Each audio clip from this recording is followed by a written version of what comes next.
बच्चों, चलिए क्वेश्चन को सॉल्व करते हैं। क्वेश्चन बोला है match the list 1 with list 2। अगर आप क्वेश्चन को ध्यान से देखेंगे तो हमको एक्चुअली में यहाँ पर डायमेंशंस के बारे में पता करना है। तो पहले पूछा है स्प्रिंग कांस्टेंट, सेकंड बोल रहा है थर्मल कंडक्टिविटी बोल्ट्जमैन कांस्टेंट, और लास्ट जो बोल रहा है दैट इज इंडक्टिव रिएक्टर्स। तो इनकी हमको डायमेंशंस फाइंड आउट करनी है और एक्चुअली में ये मैच द फॉलोइंग वाला क्वेश्चन है। तो हम लोग पहले से स्टार्ट करते हैं। स्प्रिंग कांस्टेंट, अगर हम स्प्रिंग कांस्टेंट के बारे में बात करें तो स्प्रिंग कांस्टेंट को हम कैसे लिख सकते हैं? इसका फॉर्मूला जो हम लोग यूज करते हैं that is F is equal to k x. Force equal to spring constant multiplied by elongation और कंप्रेशन। तो यहाँ से अगर हम के बारे में बात करें तो हम लिख सकते हैं K is equal to F by X. अच्छा, एफ बाई एक्स हमने लिख दिया।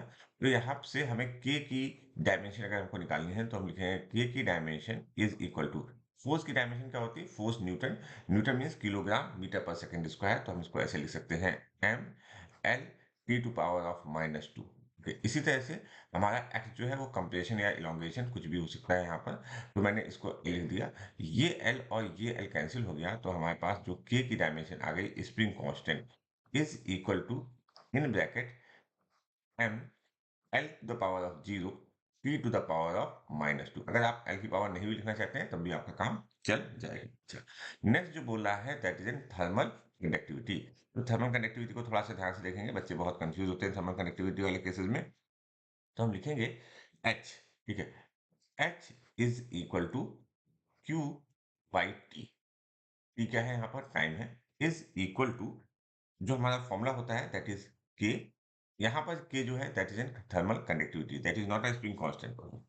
D T upon D x multiplied by area. Okay, अब हम इतने पार्ट को लेके चलेंगे और हम सॉल्व करने की कोशिश करेंगे। देखिए, क्यू जो है उसकी डायमेंशन, क्यू क्या है? यूनिट क्या होगी इसकी? जूल होगी। ठीक है, तो इसको जूल को हम कैसे लिखेंगे? हम इसको जूल को लिखेंगे M L square T to the power of -2। Okay, upon upon ये जो छोटा वाला टी है that is also a time. तो हमने टाइम की डायमेंशन लिख दी T is equal to K की डायमेंशन हमें फाइंड आउट करनी है तो हमने के लिख दिया।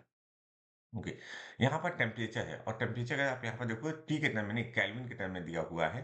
ठीक है, तो इसको हम के लिखेंगे। यहाँ पर थोड़ा सा कुछ चीजों का ध्यान रखना जरूरी है कि के और के डैश, तो मैं यहाँ पर के डैश कर देता हूँ इसको। ठीक है, के डैश कर देता हूँ। ठीक है, मैंने इसको के डैश कर दिया। ओके, जिससे कि आपको कंफ्यूजन नहीं हो। ये वाला टेम्परेचर है केल्विन वाला। ओके, अपॉन यहाँ पर जो है that is an D x. D x एक लेंथ होगी तो इसका डायमेंशन जो होगा एल होगा, और यहाँ पर जो एरिया है दैट इज एल स्क्वायर।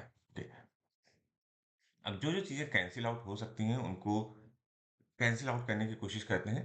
जैसे कौन-कौन सी चीज़ कैंसल आउट हो सकती हैं? ये एल और ये कैंसल आउट हो सकता है। और कुछ कैंसल आउट हो रहा है? नो, और कोई कैंसल आउट नहीं हो रहा है। तो अगर हम इसको रीअरेंज कर दें, सिंपली रीअरेंज कर रहे हैं के डैश के लिए। के डैश कौन सा है? Thermal conductivity is equal to, देखिए, ये M L square T to power of -2 है और ये ऊपर चला जाएगा तो हो जाएगा T to power of -3। Okay, तो हम लोग इसको ऐसे लिख देते हैं M L square T to the power of -3। Okay, अच्छा, यहाँ पर अगर आप एक ही स्टेप में करना चाहते हो तो एक ही स्टेप में भी कर सकते हो, कोई इश्यू नहीं है।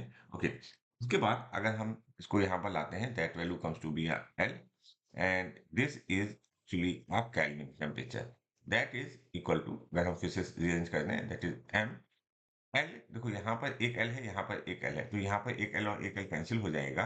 तो यहाँ पर जो वैल्यू बचेगी M L T to the power of -3 K to the power of -1 is, इस केस में हमारा ऑप्शन होगा, उसको देख लेंगे, मैच कर लेंगे। अच्छा, नेक्स्ट बोल रहा है बोल्ट्जमैन कांस्टेंट। अच्छा, बोल्ट्जमैन कांस्टेंट जिसे हम स्मॉल के से रिप्रेजेंट करते हैं, इसकी वैल्यू भी आपको याद होनी चाहिए। मैं यहाँ वैल्यू भी लिख देता हूँ that is 1.38 into 10 to power of 23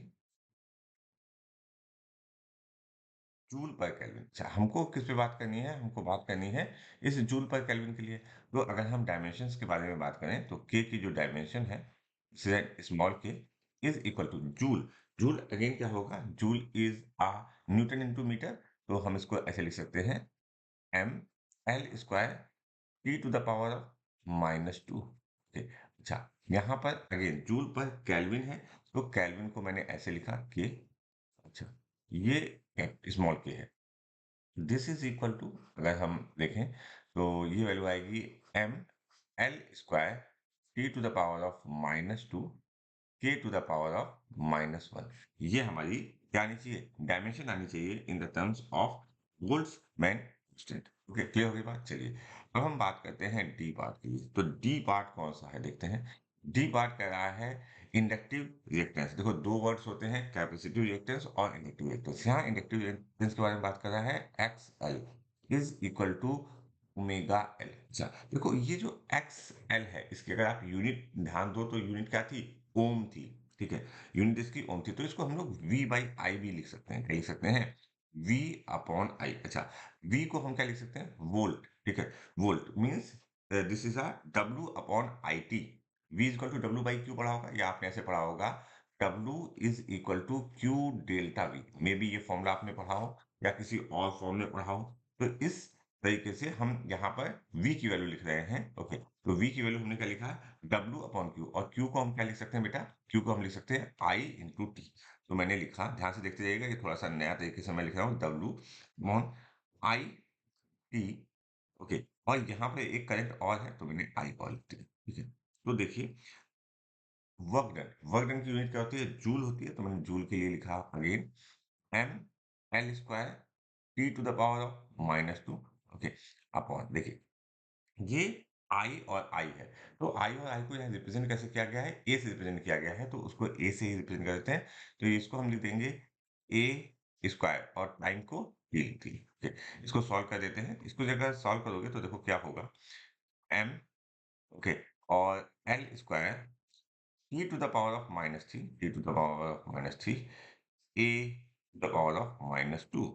देखो ध्यान से, क्योंकि ये ऊपर चला जाएगा, ये ऊपर चला जाएगा। हाँ ठीक है, तो ये हमारा आ गया एक्सेल। अब हम मैथ्स का फॉलोइंग कर लेते हैं। तो देखो स्प्रिंग कांस्टेंट का जो हमारा आंसर आ रहा था, अगर आप ध्यान से देखो तो स्प्रिंग कांस्टेंट का जो हमारा आंसर आ रहा था, that is this one. Okay, तो इसको अगर आप मैच करोगे स्प्रिंग कांस्टेंट के लिए, तो हमारा ये सेकंड वाला आएगा। ठीक है, इसी तरह से हम बात करें थर्मल कंडक्टिविटी के लिए। थर्मल कंडक्टिविटी का हमारा जो आंसर आ रहा था, that is M L with the power of -3 k to the power of -1, that is option number this। okay, Boltzmann constant वाले केस में क्या आ रहा था, that is k to the power of -1। यहाँ पर k और सब जो न्यूटन वाले थे, न्यूटन नहीं सॉरी, वर्क वाले थे, वो वाले आ रहे थे। ठीक है, तो अगर आप देखोगे तो इससे जो है हमारा ऑप्शन ये मैच कर जाता है। सेम वे इंडक्टिव रिएक्टेंस से हमारा ऑप्शन ये मैच कर जाता है। तो हमारा जो ऑप्शन आना चाहिए वो क्या आना चाहिए, second, fourth, first, second, fourth, first, third. Okay. Second, fourth, first, third. Okay. Option first is correct for this question.